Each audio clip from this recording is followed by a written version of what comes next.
In the spirit of Independence Day, we're celebrating the most American thing possible. A good old-fashioned call for revolution. Listen, I'm a simple gal, okay? I love barbecue, fireworks, and staying up until 3 a.m. grinding for that 1% drop that just never seems to drop. But you know what I love even more? Freedom. And lately, that's been feeling pretty rare in the gaming world. Now, you've probably heard the phrase, you will own nothing and be happy about it. Well, guess what? The gaming industry has overwhelmingly taken that as a business plan, and frankly, I'm not happy about it. So today, we're drafting our own declaration of player independence, not from Britain, but from gaming tyrants who've decided our favorite hobby needed more corporate control and fewer actual rights. Because somewhere between buying games you can't actually own and players spending $450 on a console that can be bricked at any second at a company's whim, I'd like to talk about what gaming freedom actually means. So grab a sparkler, cue the fife and drum, and let's read the grievances. I grew up believing that when you bought a game or a console, it was yours. My original copy of Ocarina of Time, much to Nintendo's dismay, I'm sure, still boots up every time 26 years later. Yeah, that cartridge will probably outlive us all. That was true ownership. You could trade it, lend it, keep it forever, or even pass it down to your kids. But the industry continues to slowly boil us in this digital pot. First, they said digital is more convenient. And yes, honestly, as a PC player, I am all about my digital library. But then it was always online is for your protection. And now it's licensing is the future. We let them take that first inch, and now we're miles and miles down a road that somehow most of us just accepted, myself included. I've been guilty of being complacent when it comes to all of this, turning a blind eye to the overreach again and again. Over the years, we've traded true ownership for the illusion of it, and now we're living in an era where companies can just have a change of heart, flip a switch, and make your entire gaming library disappear, where you can get banned for using your own legal backups on a console you purchased, where ownership has become code for pay full price to rent forever while we monitor everything that you do. And I don't know about you, but when I fell in love with this hobby, I didn't realize I was simultaneously signing up for digital serfdom. Which brings us to grievance number 1. They have declared that what we buy shall never truly be ours and have convinced us to celebrate our own digital imprisonment. Let me show you something personal, okay? That is my digital treasure trove, built over the last 10-ish years, worth hundreds of dollars, or maybe even thousands at this point, and countless memories. Just look at this whole collection. I've got everything from indie darlings that made me sob, Looking at You, To the Moon, to AAA disasters that I somehow still love. There's my comfort section, my I'll play this someday graveyard, and way too many cozy farming sims because apparently I have a type. And the brutal truth, one terms of service update, one corporate decision, and all of it can just disappear. Steam even warns us now that purchase grants a license, not property. In other words, I don't own my Arthur Morgan, my entire Resident Evil collection, or my library of indies. I rent them indefinitely at Valve's and publisher's discretion. I'm essentially paying to be a digital tenant who can be evicted at any time. But somehow we've collectively been gaslit into thinking this is normal behavior. Oh, you want to actually own your games? How quaint, how old-fashioned. Think of the cloud. Well, I'm not a tech person, but what I do know is that the cloud is essentially someone else's computer, and then that someone else can decide at any moment that you don't deserve access to the things that you paid for. It's like buying a book, but the bookstore can break into your house and just take it back whenever they feel like it. But here's the very encouraging news. Across the Atlantic, the revolution is making real progress. No, surprisingly, or not surprisingly, it's not America that's leading this charge. I guess we've lost our revolutionary spirit. But the Stop Killing Games initiative, started by preservationists in the EU, notably the MVP, Ross, who is basically the hero we don't deserve. And they just hit its target of 1 million signatures. And now comes the hard part. They're about to have to go through an audit to see if it actually will go before the European Commission. The initiative is mostly focused on live service games, but their demands are beautifully simple. Require video games sold to remain in a working state when support ends. Require no connections to the publisher after support ends. And very importantly, do not interfere with any business practices while a game is still being supported. The core idea?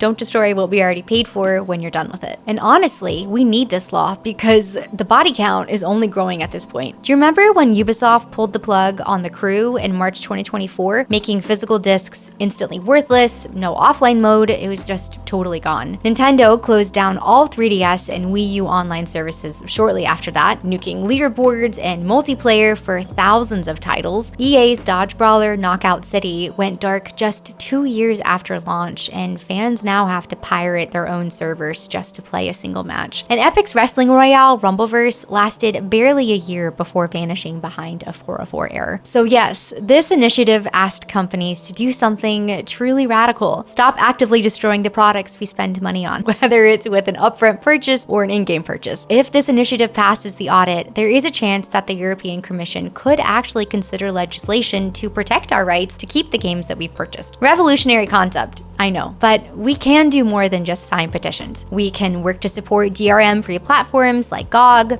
They actually let you own your games, and every purchase that supports true ownership sends a message that we value actually owning our stuff. But even when players try to purchase games physically, even when they buy actual hardware with their own money, the own nothing philosophy has found new ways to reach us. Grievance number 2. They have subjected brand new consoles to cruel and unusual bricking, claiming to protect us by destroying our property. Now, if you've been here a little bit, you know my complicated relationship with Nintendo. Between their questionable business ethics, $80 launches, DMCA strikes, poorly managed legacy content, and general resentment towards their fan base, I was already pretty bummed out. Then came a wave of Switch 2 horror stories that honestly just blew my mind. Games Radar collected multiple posts from owners whose fresh out of the box consoles triggered error 2124-4508, an irreversible hardware ban, simply for slotting in a mega cartridge filled with their own legally dumped games. Their own games that they already owned and had paid for. Some fans were even defending and championing Nintendo on this behavior. I've seen comments to the tune of, well, that's what you get for not listening. Nintendo told you not to do this and you did it anyway. Okay, Dad. I mean, we've some serious loyalists around here. Now, to be clear, this is not new behavior from Nintendo. They've been strict on console bricking for years.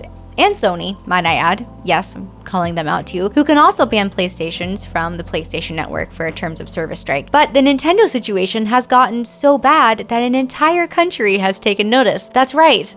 The beacons were lit, gamers called for aid, and Brazil answered. Procon SP, Brazil's consumer rights watchdog, has formally notified Nintendo that its Switch 2 EULA is abusive and set a 20-day deadline to rewrite it. And they gave them a warning that a full lawsuit would follow if the company refuses. Think about that for a second. You can drop $500,000 on hardware, and the vendor can brick it permanently at any time if they feel like it. That alone is crazy, but the fact that we now have a country's consumer rights representative actually going after Nintendo for it, this timeline is just too good. And while those kill Switch lawsuits are simmering, Nintendo has happily crowned themselves the kings of the $80 cart with Mario Kart World. And Microsoft, their loyal subject, apparently has stepped in line right behind them, announcing that The Outer Worlds 2 will be their first $80 Xbox title. It has begun. This is the you will own nothing future in action.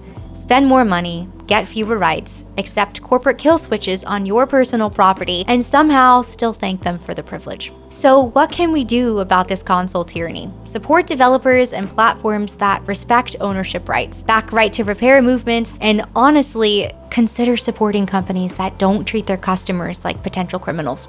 That's probably an easy start. But the own nothing mentality goes even deeper than our games and consoles. It's infected the very heart of game development itself. And honestly, everything we've talked about so far is just the result of this deeper problem. Grievance number 3. They have declared that consumers shall have no voice in the industry they fund. Think about it like a funnel. At the top, there's total corporate control. They decide the pricing, what games get made, what goes into those games, and we don't get a say in any of it. That control flows down to the next level when we give feedback. We're told we're wrong, and things we don't want get forced into our games anyway. And then when those games inevitably flop, the blame continues to flow right on down to us. And at the very bottom of that funnel, there we are. not being able to actually own the products we buy. The digital licensing, the console bricking, the server shutdowns, they're all just the final result of an industry that's decided we don't deserve a voice in anything. I really don't understand it, because what other market operates like this besides the entertainment industry? What other business tells its customers what they want and then blames them when it doesn't work? Thankfully, we're starting to see more people speak out, and more of us are starting to vote with our wallets. The Stop Killing Games petition didn't just appear out of nowhere. It started because people got fed up with losing access to games that they paid for. And despite how frustrating this whole situation can be, the beautiful thing about all of this is that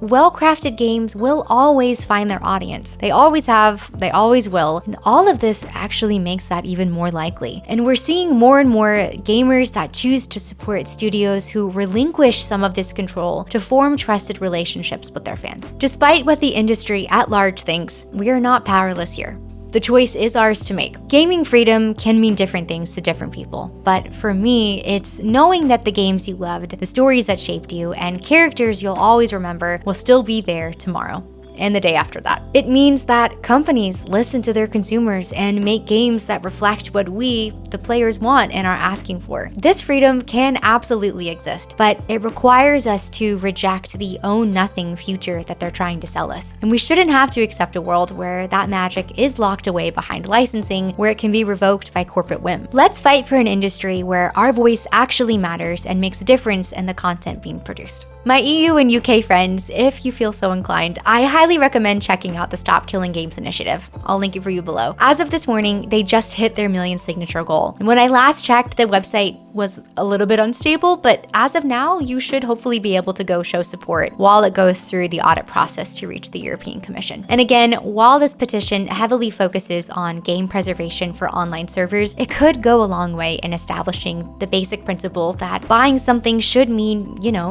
you actually own it. For the rest of us, let's continue to encourage the industry to embrace the shift. Let's continue to vote with our wallets and collectively work towards putting the "that's just how the industry works" excuse to bed. Because we shouldn't have to accept owning nothing or unjust taxation as the price of gaming progress. If you've made it this far, thank you so much for being here with me today, and I would love to hear from you. What gaming tyranny should we dump in the digital harbor first? And happy 4th of July to all my Americans out there. I truly hope you have a great holiday, celebrating our freedom and independence and the sacrifices of those who fought to establish them. Now, let's take our gaming freedom back. One purchase, one petition, one principled stand at a time. Thanks again, and I'll see you in the next one.